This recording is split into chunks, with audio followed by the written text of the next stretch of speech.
Shalom, selamat pagi jemaat Tuhan. Berjumpa kembali dalam doa pagi online. Penuhi hidupku.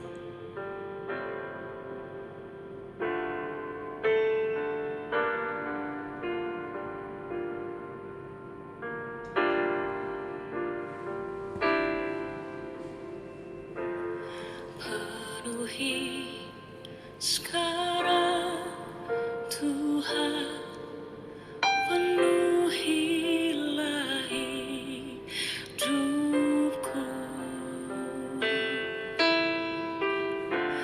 Hatiku bagai tanah gersang, merindukan jamahan Roh Suci. Hidupku bagai bejana, ku bawa ke sungai-Mu Tuhan. Ingin ku regu kesejukan air hidup-Mu Tuhan.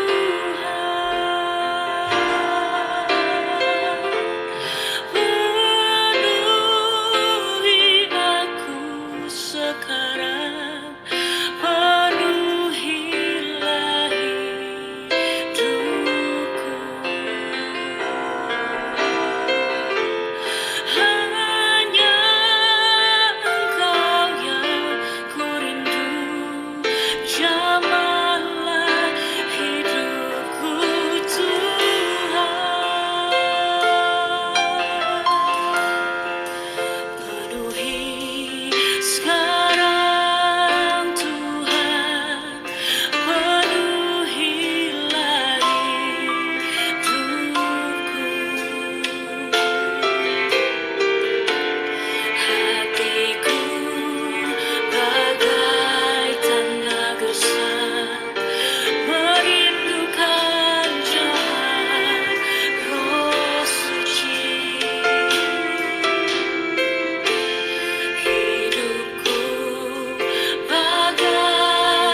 Tiba waktunya untuk kami merenungkan firman-Mu.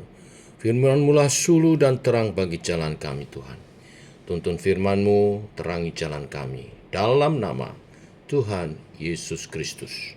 Amin. Firman Tuhan hari ini terambil dari Roma pasal 8, ayat 18 sampai 30. Saya beri judul renungannya, Peran Roh Kudus dalam Doa Orang Percaya. Demikian firman Tuhan. Roma 8 ayat 18 mulai. Sebab aku yakin bahwa penderitaan zaman sekarang ini tidak dapat dibandingkan dengan kemuliaan yang akan dinyatakan kepada kita. Sebab dengan sangat rindu seluruh makhluk menantikan saat anak-anak Allah dinyatakan. Karena seluruh makhluk telah ditaklukkan kepada kesia-siaan, bukan oleh kehendaknya sendiri, tetapi oleh kehendak Dia yang telah menaklukkannya. Tetapi dalam pengharapan karena makhluk itu sendiri juga akan dimerdekakan dari perbudakan, kebinasaan, dan masuk ke dalam kemerdekaan kemuliaan anak-anak Allah. Sebab kita tahu bahwa sampai sekarang segala makhluk sama-sama mengeluh dan sama-sama merasa sakit bersalin. Dan bukan hanya mereka saja, tetapi kita yang telah menerima karunia sulung roh, kita juga mengeluh dalam hati kita sambil menantikan pengangkatan sebagai anak, yaitu pembebasan tubuh kita. Sebab kita diselamatkan dalam pengharapan, tetapi pengharapan yang dilihat bukan pengharapan lagi, sebab bagaimana orang masih mengharapkan apa yang dilihatnya. Tetapi jika kita mengharapkan apa yang tidak kita lihat, kita menantikannya dengan tekun. Ayat 26, demikian juga roh membantu kita dalam kelemahan kita, sebab kita tidak tahu bagaimana sebenarnya harus berdoa. Tetapi roh sendiri berdoa untuk kita kepada Allah dengan keluhan-keluhan yang tidak terucapkan. Dan Allah yang menyelidiki hati nurani mengetahui maksud roh itu, yaitu bahwa ia sesuai dengan kehendak Allah berdoa untuk orang-orang kudus. Kita tahu sekarang bahwa Allah turut bekerja dalam segala sesuatu untuk mendatangkan kebaikan bagi mereka yang mengasihi Dia, yaitu bagi mereka yang terpanggil sesuai dengan rencana Allah. Sebab semua yang dipilihnya dari semula, mereka juga ditentukannya dari semula untuk menjadi serupa dengan gambaran anaknya, supaya ia, anaknya itu, menjadi yang sulung di antara banyak saudara. Dan mereka yang ditentukan dari semula, mereka itu juga dipanggilnya. Dan mereka yang dipanggilnya, mereka itu juga dibenarkannya. Dan mereka yang dibenarkannya, mereka itu juga dimuliakannya. Sampai di sini pembacaan kita. Bapak Ibu jemaat Tuhan, di awal perikop Rasul Paulus membicarakan tentang penderitaan dan kerinduan ciptaan Tuhan untuk dipulihkan. Segera apa yang dihadapi penderitaan di dunia ini berakhir. Karena konteks dari ditulisnya kitab Roma juga adalah keadaan umat Tuhan yang menderita aniaya, di mana pasca penyaliban Kristus, semua pengikut Kristus tercerai-berai karena mereka ditangkapin, dipenjarakan oleh bangsanya sendiri, dan dianggap sebagai penyesat bangsanya sendiri, dan dianiaya bila tertangkap. Demikian sulit keadaan mereka sampai tersebar dengan istilah jemaat diaspora di seluruh negara-negara, daerah-daerah di mana mereka harus mempertahankan hidup mereka. Dan dalam keadaan yang demikian mereka berseru kepada Tuhan. Dan ayat ini meneguhkan umat Tuhan bahwa Tuhan tidak tinggal diam. Tuhan turut bekerja di dalam segala keadaan yang berat, menderita sekalipun, mendatangkan kebaikan bagi orang-orang yang mengasihi Tuhan. Nah, bagaimana hal itu dapat kita pahami? Yang pertama, Roh Kudus menolong kelemahan kita dalam berdoa. Perhatikan di ayat 26 bagian A. Demikian juga Roh membantu kita dalam kelemahan kita. Bapak Ibu, doa itu bukan ujian lancar bicara di hadapan Allah. Seringkali kita tidak tahu apa yang harus kita minta. Kita bingung. Kadang-kadang hati kita sedang kacau, nggak bisa ngomong apa. Nah, dalam hal itulah Roh Kudus menolong kita. Kata membantu di sini artinya ikut mengangkat beban bersama. Bayangkan kalau lagi angkat beban berat lalu ada orang kuat datang pegang di sisi yang lain. Jadi kalau kita merasa berdoa sampai tidak bisa berkata-kata, kata-kata kita berantakan, ya mungkin hanya bisa ngomong, Tuhan tolong, Tuhan tolong, Tuhan tolong. Jangan berhenti, tidak apa-apa.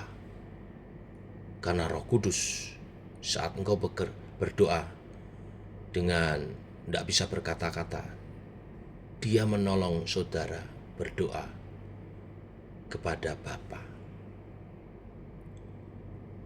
Yang kedua, Roh Kudus berdoa syafaat untuk kita dengan keluhan yang tak terucapkan. Yang pertama tadi menolong kita berdoa dalam kelemahan kita tidak tahu harus berdoa apa karena beratnya tekanan. Yang kedua, Roh Kudus sendiri berdoa syafaat untuk kita dengan keluhan yang tak terucapkan. Roh sendiri berdoa untuk kita kepada Allah Bapa dengan keluhan-keluhan yang tak terucapkan. Sebab Roh Kudus berdoa untuk orang-orang kudus sesuai dengan kehendak Allah. Ada dua hal yang penting di sini. Yang pertama, doa tanpa kata. Roh Kudus menyampaikan kepada Bapa apa yang hati kita rasakan, tetapi mulut kita nggak sanggup untuk ucapkan. Saat beban begitu berat dan kita hanya bisa menangis, bahkan terdiam, tapi saudara tetap ada di bawah kaki Tuhan. Itu Roh Kudus menolong saudara berdoa. Roh Kudus berdoa bersama saudara dengan keluhan-keluhan yang tak terucapkan. Yang kedua, doa sesuai kehendak Allah. Roh Kudus tahu persis apa yang terbaik. Dia memastikan doa yang kita naikkan kepada Bapa itu selaras dengan rencananya. Sehingga doa kita tidak akan meleset dari kehendak Allah. Maka seringkali tanpa kita sadari, kok saya berdoa Tuhan jawab jauh lebih baik. Karena sebetulnya Roh Kudus menolong kita berdoa sesuai dengan kehendak Allah. Contoh, kita mau kirim surat penting kepada pejabat. Tentu tidak boleh nulis dengan sembarangan.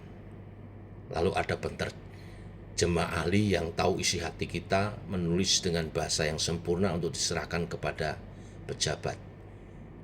Seperti itu. Jadi ada penolong. Kata-katanya gini, katanya gini. Maksudnya yang kita sampaikan, tetapi ada penolong untuk menuliskan kata-kata yang tepat. Jadi gak perlu takut salah berdoa. Yang penting niatmu datang kepada Tuhan. Maka Roh Kudus akan mengedit. Nah, ada kata mengedit dan menyempurnakan doa kita sebelum sampai kepada Bapa. Yang ketiga,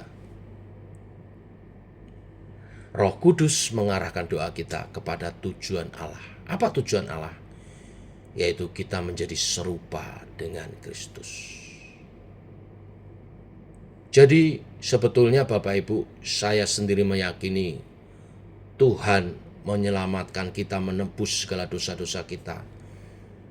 Itu tujuan utamanya adalah, tujuan akhirnya adalah kita menjadi serupa dengan Kristus. Kalau kita serupa dengan Kristus, pasti masuk surga.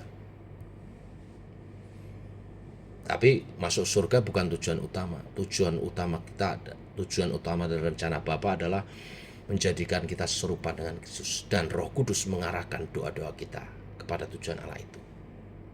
Dikatakan di ayat 28-30, Allah turut bekerja dalam segala sesuatu untuk mendatangkan kebaikan bagi mereka yang mengasihi Dia, yaitu supaya mereka menjadi serupa dengan gambaran anaknya. Jadi ayat 28-30 ini menjelaskan mengapa Roh Kudus berdoa seperti itu. Tujuannya bukan supaya hidup kita bebas dari masalah, tetapi lebih besar dari tujuan itu, yaitu supaya kita menjadi serupa dengan Kristus. Segala penderitaan, pengalaman buruk yang diizinkan kita alami, dan Roh Kudus tidak meninggalkan. Roh Kudus bekerja sedemikian rupa dengan doa-doa itu membawa kita makin serupa dengan Yesus. Roh Kudus tidak akan mendoakan sesuatu yang membuat kita makin cinta dunia dan jauh dari Yesus. Roh Kudus mendoakan hal-hal yang membentuk karakter Kristus terjadi dalam kita. Kesabaran, iman, kekudusan, kasih. Jadi ketika dalam pencobaan, ketika dalam pergumulan, ya Dia berdoa mendukung kita supaya kita sabar, dan akhirnya mendapat kesabaran. Roh Kudus berdoa supaya kita tetap beriman, percaya, jangan goyah, sehingga kita mendapat kekuatan iman. Roh Kudus berdoa supaya jaga kekudusan, jangan jatuh terus, jangan tergoda, sehingga kita peroleh kekudusan. Demikian juga hal-hal yang lain yang membentuk karakter-karakter kita. Jadi, ubah cara kita mengevaluasi doa yang terjawab. Jangan cuma lihat apakah masalahnya selesai, tetapi apakah melalui doa-doa yang kita naikkan karena pergumulan kita, saya menjadi lebih serupa dengan Kristus. Akhirnya kabar baik bagi kita semua. Jangan capek berdoa. Karena kita tidak berdoa sendiri. Roh Kudus ada di dalam kita dengan setia, mendengar setiap desah, setiap tangis, setiap kata-kata yang terbata-bata di hadapan Bapa, dan bersama-sama menaikkan doa. Bila kebenaran firman hari ini memberkati kita semua. Mari kita berdoa. Bapa, kami mengucap syukur oleh kasih anugerah-Mu, rahmat-Mu baru. Terima kasih untuk pribadi-Mu, Allah Roh Kudus yang diam dalamku. Ternyata Engkau berkarya setiap saat. Saat kami berdoa, Engkau menolong kami dengan keluhan-keluhan tak terucapkan. Dan Engkau berkarya untuk membentuk kami makin serupa dengan Kristus. Jadilah kehendak-Mu Tuhan atas kami. Berkati umat Tuhan yang pagi ini berdoa bersama dengan hamba-Mu. Dalam nama Yesus kami berdoa. Amin. Demikian Bapak Ibu doa pagi kita. Selamat pagi. Shalom.